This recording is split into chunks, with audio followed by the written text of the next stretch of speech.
Today, we're diving into this really fascinating idea from Matsumatsi's blog. It connects these huge, sweeping political revolutions with something a lot closer to home, the way we raise our kids. And it all boils down to this one simple concept, the fundamental rhythm of change. So let's just start with the big question. How do we actually learn and grow? Is it this slow, steady, gradual process? An evolution? Or is it a sudden, dramatic, revolutionary leap? The answer, as we're about to see, has massive implications for pretty much everything. And listen, this is not just some abstract philosophical question. Getting this wrong, well, it can have real, tangible consequences. We can end up confusing someone just doing what they're told, simple compliance, with them actually genuinely understanding something deep down. Okay, so first up, let's explore how this whole evolution versus revolution question plays out on the world stage, in politics, in education, and then we'll bring it right down to our own family lives. To really get a handle on the evolutionary path, we've got to start with one of the most patient and methodical thinkers in all of history, good old Charles Darwin.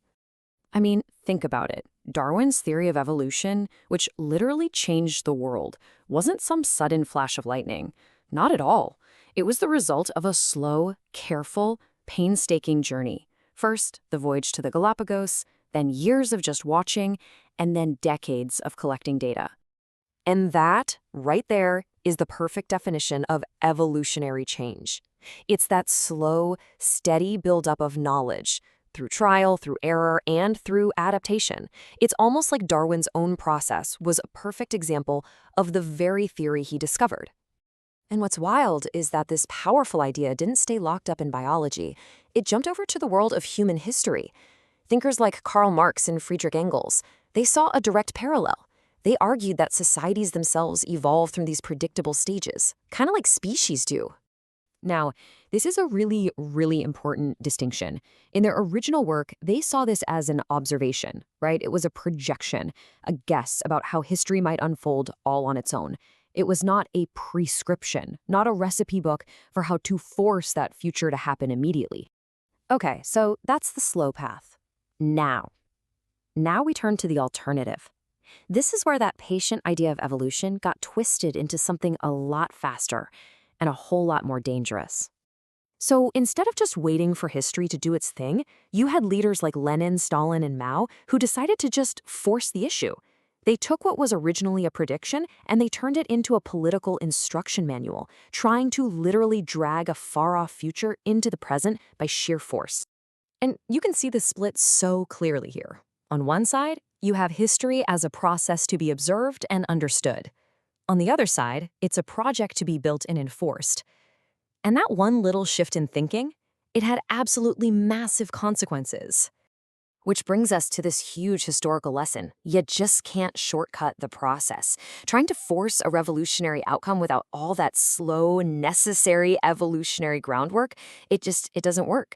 It's like trying to build the roof of a house before you've even laid the foundation. And the results of ignoring this lesson, well, they were devastating. I mean, instead of the progress they promised, this forced revolution led to total economic collapse, brutal oppression, and the loss of basic human freedoms for millions and millions of people. The change was brittle. It just couldn't last. This idea is captured so perfectly in this quote. The future, when pulled into the present by force, often fails to hold. It might look real for a second, but because there's nothing underneath supporting it, it's just destined to fall apart. Okay, so we've been talking about these giant historical forces, but now let's zoom all the way in and bring this lesson right down to a much more personal scale, right inside our own homes. I know, it might seem like a huge jump, right? From massive political revolutions to a disagreement with your kid. But the underlying principle, it's exactly the same.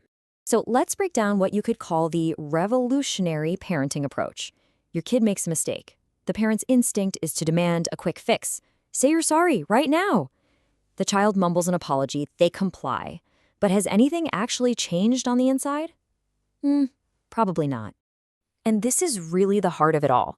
Forcing obedience gets you a fast, surface-level result. It looks good on the outside. But true growth, that real lasting change in someone's character, that's an internal job. It can't be demanded. It has to be nurtured over time. So if forcing the issue is a dead end, Then what's the alternative? Let's take a look at the evolutionary path to fostering real growth. And the alternative is what we're calling evolutionary parenting. The core idea is actually really simple, but it's also incredibly profound. You cannot force internal change. You can only create the right conditions for someone to evolve on their own schedule. So, what does this actually look like day to day? Well, here's the playbook. It's about guiding, not imposing your will. It means you watch for genuine readiness, not just someone going through the motions. You offer correction, of course, but then you give them the space and the time to really think about it. At the end of the day, it's about believing in time. This quote just says it all. Rapid transformation without deep understanding is a mirage. That forced apology, that sudden change in behavior, it can vanish into thin air the second you're not looking, because it was never really there to begin with. It wasn't real. And this brings everything full circle, from the giant sweep of history to those quiet, small moments in a family. The rhythm of true learning is always the same. It can't be rushed, it needs time, it needs patience, and it needs space to unfold naturally. So we'll end with a question for you to reflect on, in your work, in your family, and maybe even in yourself. When it comes to growth, are you being a patient gardener, nurturing a slow, steady evolution, or are you being an impatient revolutionary, demanding a change that just isn't ready to happen yet?